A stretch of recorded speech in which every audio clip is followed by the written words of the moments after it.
Strong principle. The next chapter is Devananda Pandit, because I'm not going to be here to read it. He was a scholar, Devananda Pandit, scholar.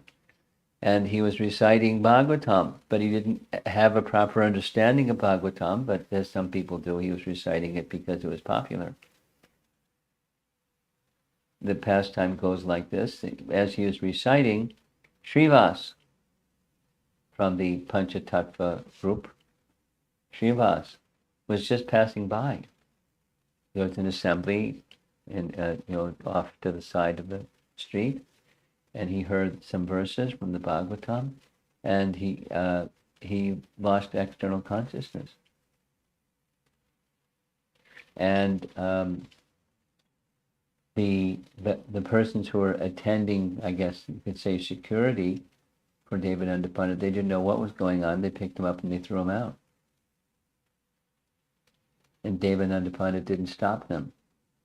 He just continued speaking the Bhagavatam. And Srivas felt upset, but he didn't say anything, and he went home and he continued reading Srimad Bhagavatam. But Devananda Pandit had a big problem because of that offense.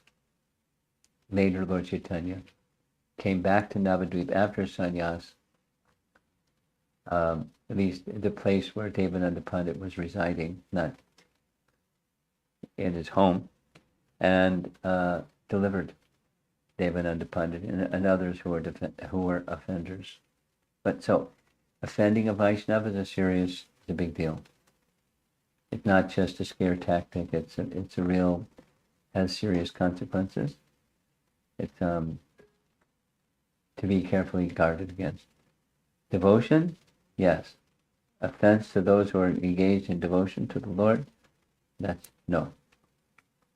And very repeatedly.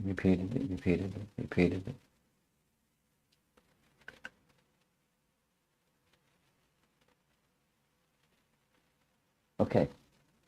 My apology for reaching here late. It was I got distracted by attending to something, so we left late.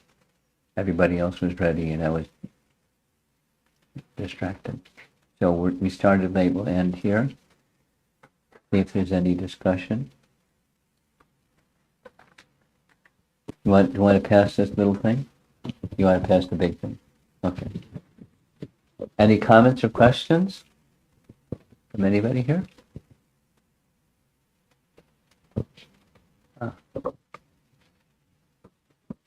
Hare Krishna Maharaji. Thank you for that nice lecture. One thing which always amazes me is the pastime of these prominent personalities like Murari Gupta. Some things which, like Chaitanya Mahaprabhu, he wrote on Murari Gupta, and so for us it's very hard to understand. Yeah. So otherworldly.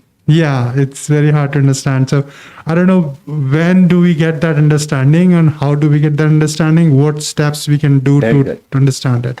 Very good. One of the things repeatedly that Vrindavan Das says is only by the mercy of Balaram, and then sometimes he says Nithyananda because Nithyananda is Balaram, then one can understand. So then the next question is, how do you become qualified to get the mercy of Balaram or Nithyananda? So by assisting them in carrying out the instruction they received from Lord Chaitanya to encourage people to bring the name of Krishna to everybody. Chant these three things, Lord Chaitanya said. Chant Krishna's name, worship Krishna, Krishna is your life and soul. So, of course, it doesn't have to be in so few words, but to carry that message forward, it's something very similar to what Krishna says in Bhagavad Gita, final chapter. No one is more dear to me than he who teaches the science or the knowledge of Bhagavad Gita. So by being the instrument of giving Lord Chaitanya's instructions to the Jagais and Madhais of the world, or this, the people out there, whatever their situation is, being in that mood of being the instrument to assist the Lord Nithyananda, one gained Lord Nithyananda's favor. And with a mood that's for the pleasure of Lord Chaitanya. We do that. And that gets mercy. So then, in proportionately, as mercy comes, there's some understanding through mercy comes.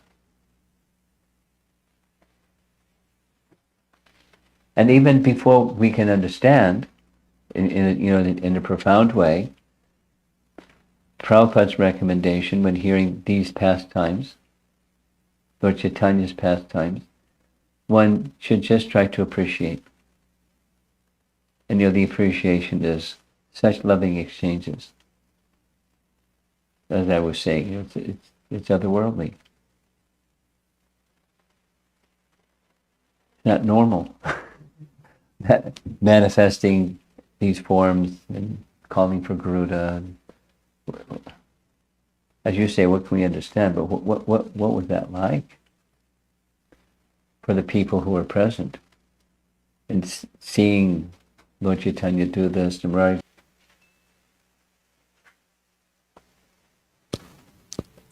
Hare Krishna Maharaji.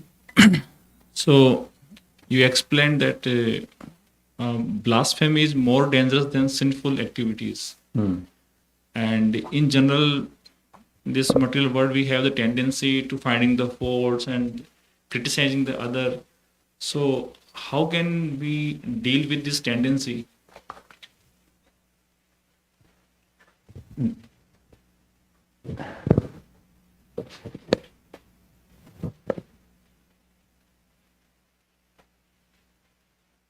I was just hearing this morning, Prabhupada was speaking from first canto, Lord Chaitanya, it was Narada's instructions to Vyasa, where he was saying, Narada was saying to Vyasa, the literary incarnation of the Supreme Lord, the composition that you've done, minus the Bhagavatam in its expanded form, is encouraging people in fruitive activity. And the fruitive activity is like crow literature. Who was speaking, Prabhupada was saying, he was like being very direct. So, by replacing the criticism tendency with the glorification tendency, the glorification of the personality of Godhead. Now, when we see shortcomings in others, because there's shortcomings in others as there's shortcomings in ourselves, what do we do? Like close your eyes or see? And if you see, look inside, if you see shortcomings, what do? You try to improve. Or what do you see other shortcomings in others? Whatever, according to Bhagavad Gita's standard of what is to be done and not to be done, vidhis and nishetas. What's to be done? Glorification of the personality of Godhead. We engage in service appropriate to our position and the other person's position, and we try to serve. You replace the one with the other. And it doesn't happen by snapping of fingers because there's a tendency. So we regret the tendency and we move in the direction of the mode of service. I mean, take the example of Srila Prabhupada. He was an aristocratic, exalted Vaishnava that came to the West. He knew exactly what, as he was associating with the people he was interacting with, what their qualities and faults were. And he didn't. A really nice example. You probably heard this, from the Your Ever Well Wisher documentary of Prabhupada's life. Sally Agrawal said, she was concerned, maybe he's going to, but he never spoke ill against anything she was doing. But whatever was going on, he would take interest And then somehow, very quickly, the topic would go to Krishna. But he did it in such an adept manner. She didn't feel he was criticizing. He wasn't. But he was elevating. Although, meat in the refrigerator, the whole thing. And, no Krishna Bhakti. But he was the guest in their house. So, and Dr. Mishra, when he got... Anyway, so... And the counterculture youth he was hanging out with, not giving association to elevate. He saw exactly the qualities and the faults, and his business was serving on behalf of his spiritual master and the disciplic succession. He was just doing that. So. We're not Prabhupada, but we can be in service to others. See beyond the covering, looking at the faults, and see the soul within, and try to engage ourselves with that soul within in service to Krishna. I mean, it's a nice thing to say, and then the test comes when there's faults and our tendencies of being fault-finding come out, and that's your question. But it's the mode of service for the pleasure of Krishna.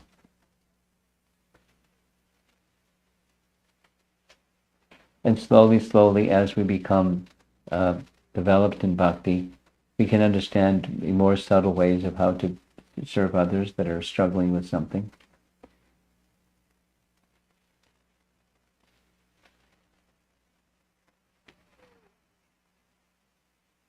We have something over here.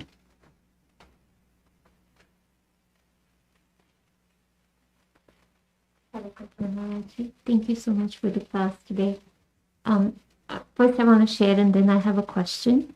So it was very nice to hear how when Murari Gupta ji just offered the rice on the ground, and because it was the mode, Chaitanya Mahaprabhu, accepted it. Yeah. A lot of times we keep, or I myself, speaking for myself, I think it's the mood that you offer. Yes. And do the service. We don't throw rice with tea on the ground. Yes. But it's the mood. So just on that line, the question is one of the things that you said in the class is control your anger, or not, control your anger. So, for example, if I've decided I'm going to do X number of rounds today, and for some circumstances there are obstacles, how would you suggest how to control that? Because that mode is, at times I'm like, oh my God, I have to do this. I have to do, constantly. Is this angry at yourself now? Yes, not. Okay, that's real easy. I mean, the answer is easy. Doing it might not. But the answer is, real simple language. Your department is the service department. And the results is Krishna's department. So you make your best effort. That's your department. And if you think differently, then you're in false ego. And that's why you get stuck, because you're not the doer. You're desiring and you're endeavoring to your capacity, and it's insufficient. Sometimes insufficient, maybe too many times insufficient.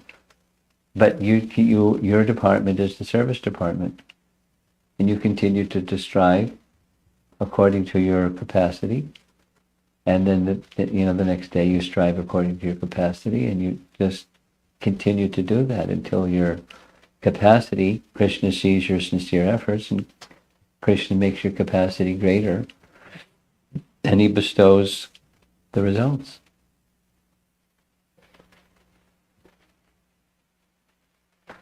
Did you happen to hear the discussion this morning, class?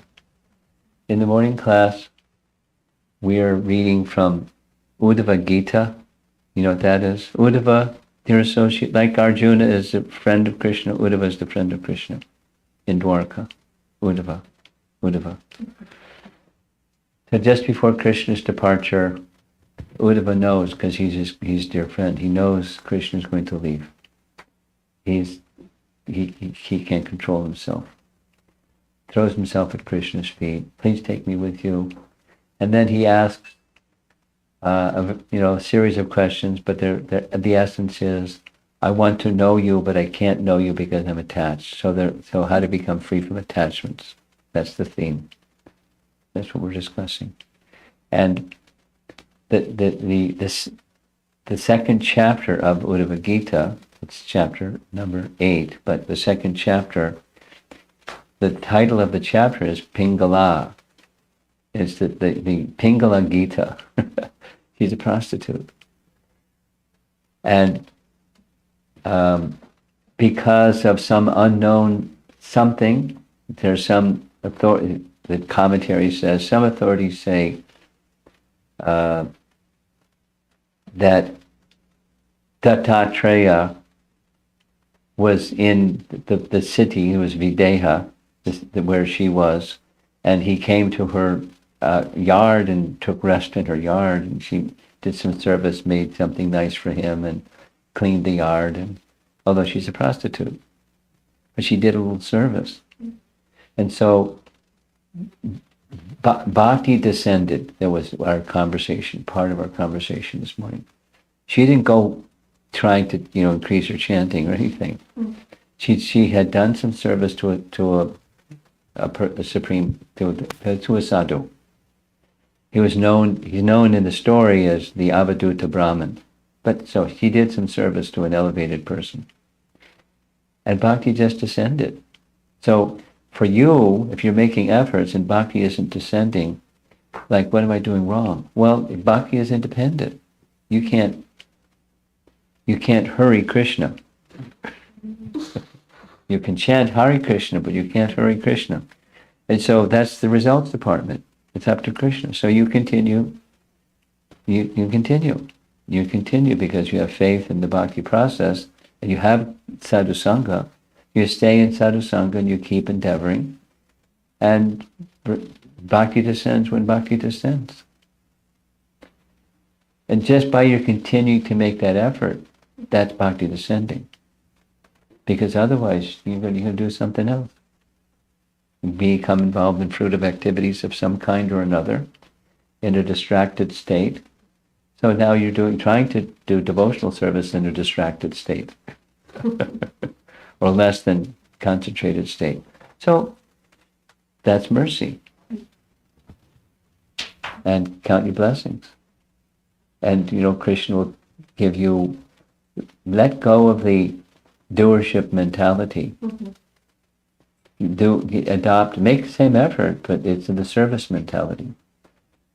Krishna, this is my offering to you, you please accept. And it's less than complete, because that's me. That's where I am at my present stage. Please, like we're hearing Vrindavan Das say, he is this ecstatic devotee saying to Lord Chaitanya, please place your lotus feet in my heart so I'll always feel your presence, and you will always be with me. So, that's bhakti. It's a life of bhakti.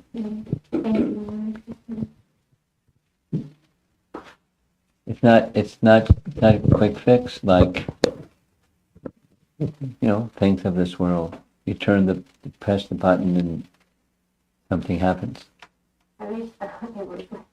It's not a mechanical, it's a devotional process. Yes. Hare Krishna Maharaj. Thank you for the wonderful class, Maharaj. I would like to share one thing. Sure. So it's regarding the Gauri Purnima and my chanting. Okay. I was doing only 12 rounds, but on 12. that day, 12 rounds per day, but I wanted to increase it. Then I made a commitment to do 20 rounds on that day. But with Krishna's mercy and Gauranga's mercy, that day I was able to do 32 rounds, Maharaj. Wow. First time for you? First time, Maharaj. Uh-huh. It was a wonderful experience for me, and I could feel their mercy that day.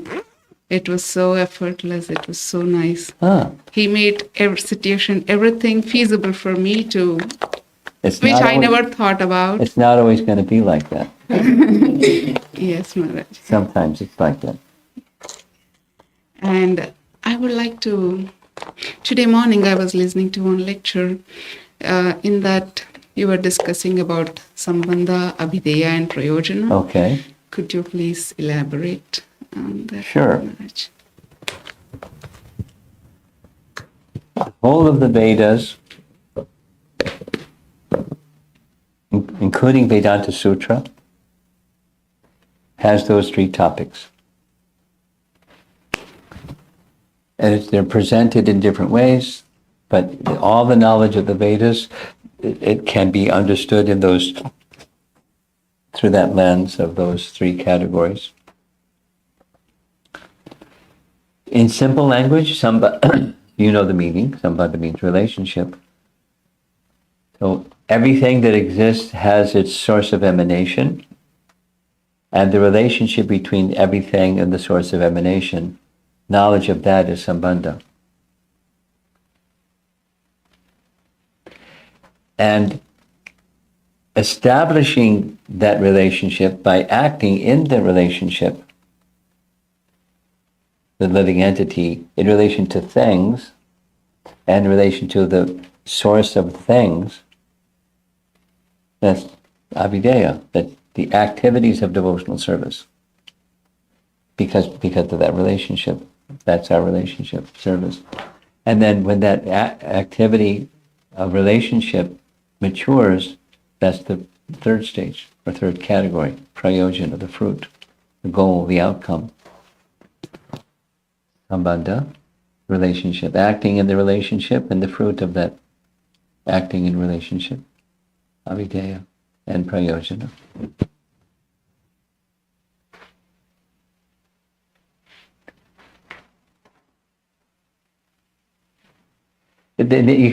Those can be broken down into further subdivisions, but those are categories, broad categories. I'll say a little bit more because you wanted to hear about it.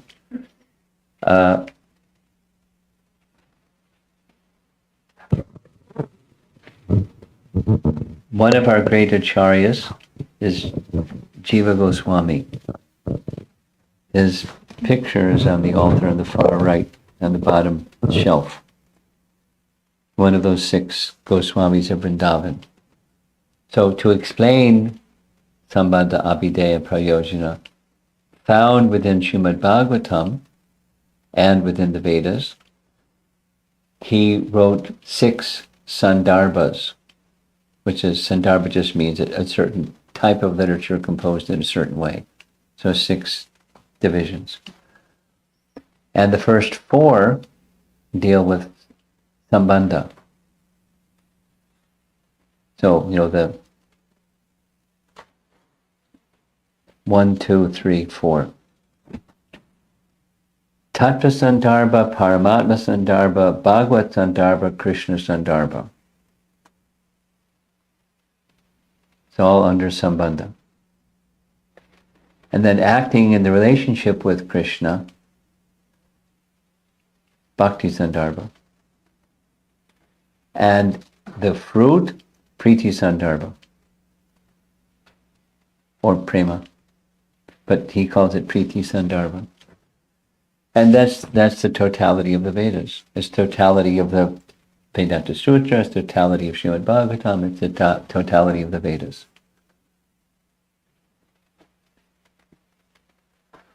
Prema Trangadi is taking a course, I won't go into it too much, but she shares something that's from the course that she liked, and maybe she can send it to you, because it's from something written by Bhaktisiddhanta, and in that he says, in simple language, it's 3 verses, if one doesn't have proper understanding of these 3 things, one can't reach the goal. Doesn't mean you have to be a scholar, but you have to have a fundamental understanding of these 3 things. There's the source of everything, and how does everything connect with that source? How do we act in our relationship with that source and see other things in relation to that source and engage them in relation to the source through an offerings of devotion. And then the mature state, where's this going? Where's the bhakti process take you? So it's important to know the goal. So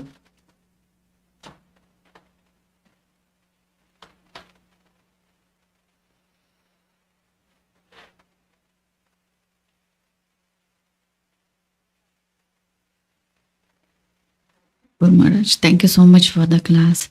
I have a question regarding about the fault finding. regarding Fault finding, fault finding. yeah. So when we know our goal, why we are here, what is the purpose of our life, going back to Godhead. So if we meditate on these things every day, can we overcome the fault finding tendency? You want to know if by meditating on what the goal is, are you or any one of us going to be able to overcome fault finding? Well,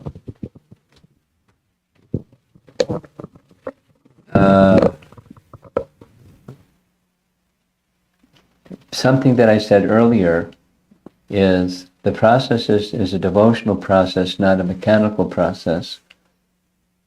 And so, yes, provided we understand it's not we're getting the thing done, we're not the doer. We're serving Krishna and depending upon Krishna's mercy. And when that lovely day comes that Krishna bestows more of his mercy, then yes. And one of the things that's part of Krishna's mercy is when Krishna says, don't do this, we check ourselves. Because it's, it's like a loving relationship. When there's a loving relationship, then someone indicates something and that's sufficient. Because it's a loving relationship. It's like Lord Chaitanya visiting Murari and saying, let me have that knife. Promise me you never do this. And just, because he promised, that was it. So, but it's a loving relationship. It's not being bound by a rule, being bound by love. So when that stage of love in our relationship with this sambandha, relationship with the source of everything becomes stronger, then the fault-finding tendency goes away because it's not pleasing to Krishna, so we don't do it. If we don't do it, although there's a tendency, we don't do it, then what happens to the tendency? Well, we just redirect that tendency to glorification and service. That was the first question. So it's yes, it's a yeah, but. Yes, but it's a devotional path, not a mechanical one, not a vending machine one. So therefore it's commonly gradual, and we have to stay fixed, and even when it's gradual, we have to stay fixed in what's pleasing to Krishna, what's not pleasing to Krishna, and go for the things that are pleasing to Krishna. That will be a good antidote for the things that are not. Serve instead of the other. The obstacles are false ego, like what, I'm at the center. Service is someone else's at the center. Factually, the paradigm is a different paradigm. And it's especially difficult, when we get in close proximity, when we're very distant. You don't see the pluses and minuses so easily.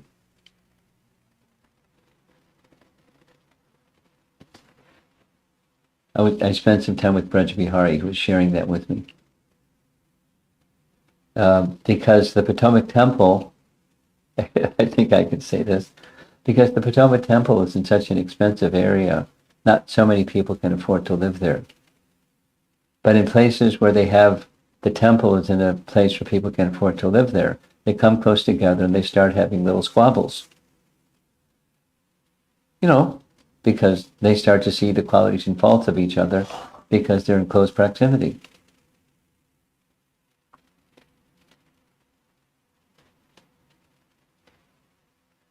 So, it's a blessing in disguise in one sense, but, community is another thing. So with community or with any relationship, when you have close exchanges with anyone, you see their qualities and faults. And how to not engage in fault finding when you see their faults. You see their qualities. You encourage their qualities and assist them in overcoming their faults in a mode of service, both encouragement and in the good things, and help them overcome their shortcomings in the mode of service. If that mode of service isn't there, the fault-finding thing takes rules. Even if it's just in the mind, what to speak of, it comes into words or actions. This conditioning is not easy to overcome. But we hear it again and again and again and again. So read Chaitanya Bhagavata and you're like, oh boy, better be careful. And that's what sadhu sangha means. We hear glorifications of the Lord, and He's giving this instruction so many times. So that, okay, let me check that tendency. And what else? Service tendency. That's natural, that's healthy.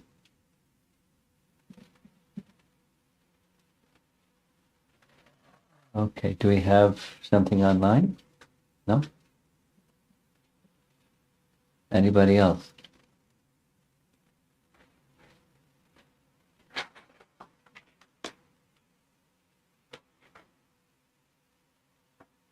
I think that's it. Thank you very much. Prabhupada ki. Yeah.